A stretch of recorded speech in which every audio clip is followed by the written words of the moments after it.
I won't blast people out of my way just because they're there, said Harry. That's Voldemort's job. Lupin's retort was lost. Finally succeeding in squeezing through the door, Hagrid staggered to a chair and sat down. It collapsed beneath him. Ignoring his mingled oaths and apologies, Harry addressed Lupin again. Will George be okay?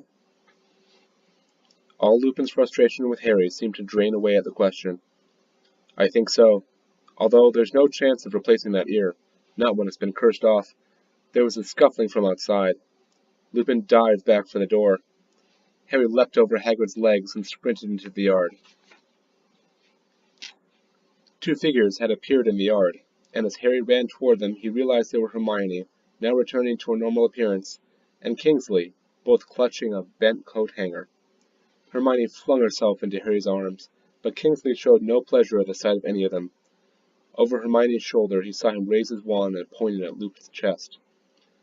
The last words Albus Dumbledore spoke to the pair of us? Harry is the best hope we have. Trust him, said Lupin calmly. Kingsley turned his wand on Harry, but Lupin said, It's him I've tracked.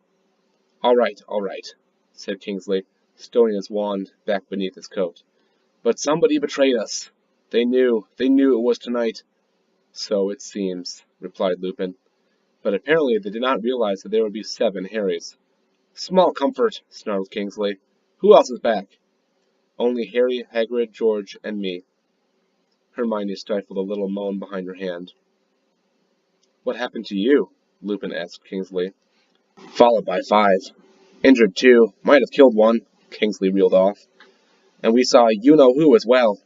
He joined the chase halfway through, but vanished pretty quickly. Remus, he can fly, supplied Harry. I saw him too. He came after Hagrid and me. So that's why he left, to follow you, said Kingsley. I couldn't understand why he'd vanished. But what made him change targets? Harry behaved a little too kindly to Stan Shunpike, said Lupin. Stan? Repeated Hermione. But I thought he was in Azkaban. Kingsley let out a merciless laugh. Hermione, there's obviously been a mass breakout which the Ministry has hushed up. Travis's hood fell off when I cursed him. He's supposed to be inside too. But what happened to you, Remus? Where's George? He lost an ear, said Lupin. Lost repeated Hermione in a high voice. Snape's work, said Lupin. Snape? Shouted Harry. You didn't say... He lost his hood during the chase. Sectum Sempra was always a specialty of Snape's. I wish I could say I paid him back in kind, but it was all I could do to keep George on his broom after he was injured. He was losing so much blood. Silence fell between the 4 of them as they looked up at the sky. There was no sign of movement. The stars stared black, unblinking, indifferent, obscured by flying fiends. Where was Ron? Where were Fred and Mr. Weasley? Where were Bill, Fleur, Tonks, Mad-Eye, and Mundungus? Harry, give us a hand, called Hagrid hoarsely from the door, in which he was stuck again. Glad of something to do, Harry pulled him free, then headed through the empty kitchen and back into the sitting room, where Mrs. Weasley and Ginny were still tending to George. Mrs. Weasley had staunched his bleeding now, and by the lamplight Harry saw a clean, gaping hole where George's ear had been. How is he? Mrs. Weasley looked around and said, I can't make it grow back. Now one has been removed by dark magic. But it could have been so much worse. He's alive. Yeah, said Harry. Thank God. Did I hear someone else in the yard? Ginny asked. Hermione and Kingsley, said Harry. Thank goodness, Ginny whispered. They looked at each other. Harry wanted to hug her, hold on to her. He did not even care much that Mrs. Weasley was there. But before he could act on the impulse, there was a great crash from the kitchen. I'll prove who I am, Kingsley, after I've seen my son. Now back off if you know what's good for you. Harry had never heard Mr. Weasley shout like that before. He burst into the living room, his bald patch gleaming with sweat, his spectacles askew, Fred right behind him, both pale but uninjured. Arthur, sobbed Mrs. Weasley. Oh, thank goodness. How is he? Mr. Weasley dropped to his knees beside George. For the first time since Harry had known him, Fred seemed to be at a loss for words. He gaped over the back of the sofa at his twin's wound as if he could not believe what he was seeing. Perhaps roused by the sound of Fred and at their father's arrival, George stirred. "How do you feel, Georgely?" "Nope." "How do you feel, Georgie?" whispered Mrs. Weasley. George's fingers groped for the side of his head. "Saint-like," he murmured. "What's wrong with him?" croaked Fred, looking terrified. "Is his mind affected?" "Saint-like," repeated George, opening his eyes and looking up at his brother. "You see, I'm holy. Holy, Fred, get it?" Mrs. Weasley sobbed harder than ever. Color flooded Fred's pale face. "Pathetic," he told George. "Pathetic! With the whole wide world of irrelated humor before you, you go for holy." "Ah, well," said George, grinning at his tear-soaked mother. You'll be able to tell us apart now, anyway, Mom." He looked around. "Hi, Harry. You are Harry, right?" "Yeah, I am," moving closer to the sofa. "Well, at least we got you back okay," said George. "Why aren't Ron and Bill huddled around my sick bed?" "They're not back yet, George," said Mrs. Weasley. George's grin faded. Harry glanced at Ginny and motioned to her to accompany him back outside. As they walked through the kitchen, he said in a low voice, "Ron and Tonks should be back by now. They didn't have a long journey. Auntie Muriel's not that far from here." Oh, wrong voice. Oh well.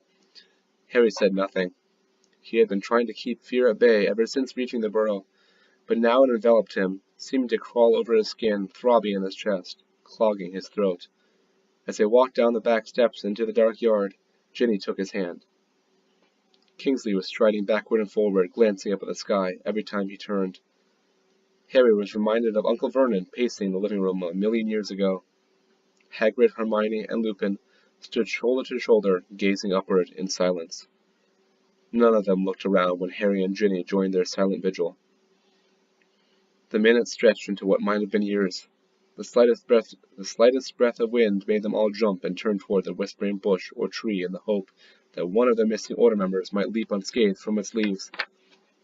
And then a broom materialized directly above them and streaked toward the ground. "It's them!" screamed Hermione.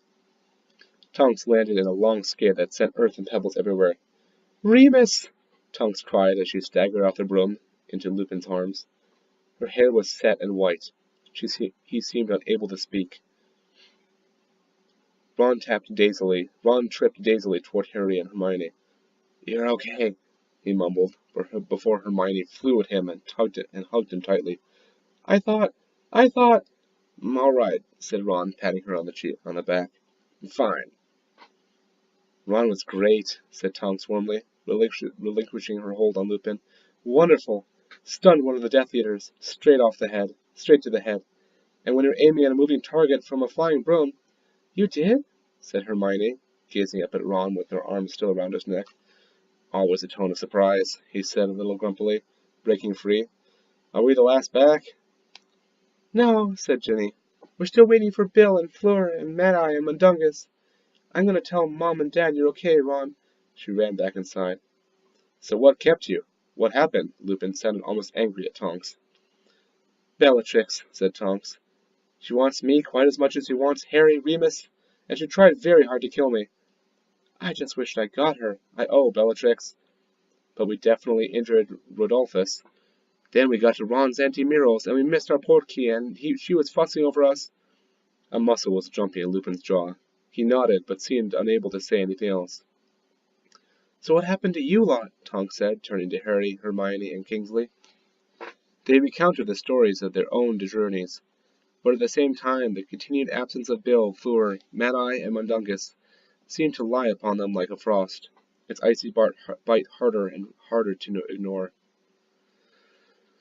"I'm going to have to get back to Downing Street. I should have been there an hour ago," said Kingsley finally, after a last sweeping gaze at the sky. "Let me know when they get back." Lupin nodded. With a wave at the others, Kingsley walked away into the darkness toward the gate. Harry thought he heard the faintest pop as Kingsley disapparated from beyond the burrow's boundaries. Mr. and Mrs. Weasley came racing down the back steps, Ginny behind them. Both parents hugged Ron before turning to Lupin and Tonks. "Thank you," said Mrs. Weasley, "for our sons." "Don't be silly, Molly," said Tonks at once. "How's George?" asked Lupin. What's wrong with him? Piped up Ron. He's lost. But the end of Mrs. Weasley's sentence was drowned in a general outcry. A thestral had just soared into sight and landed a few feet from them. Bill and Fleur slid from its back, windswept but unhurt. Bill! Thank God! Thank God! Mrs. Weasley ran forward, but the hug Bill bestowed upon her was perfunctory. Looking directly at his father, he said, Mad-Eye's dead. Nobody spoke. Nobody moved. Harry felt as though something inside him was falling on through the earth, leaving him forever. We saw it, said Bill. Fleur nodded, tear tracks glittering on her cheeks in the light from the kitchen window. It happened just after we broke out of the circle. Mad-Eye and Dung were close by us. They were headed north, too. Voldemort, he could fly, went straight for them. Dung panicked. Heard him cry out. Mad-Eye tried to stop him, but he disapparated. Voldemort's curse hit Mad-Eye full in the face, and he fell backward off his broom, and there's nothing we can do. Nothing. We had a half-dozen of them on our own tail. Bill's voice broke. Of course you couldn't have done anything, said Lupin. They all stood looking at each other. Harry could not quite comprehend it. Mad-Eye, dead. It could not be. Mad-Eye, so tough, so brave, the consummate survivor. At last it seemed to dawn on everyone, though nobody said it, that there was no point waiting in the backyard any more. And in silence they followed Mr. and Mrs. Weasley back into the burrow, and into the living room, where Fred and George were laughing together. What's wrong? Said Fred, Glenn scanning their faces as they entered. What happened? Who's... Mad-Eye, said Mr. Weasley. Dead. The twins' grins turned to grimaces of shock. Nobody seemed to know what to do. Tonks was crying silently into a handkerchief.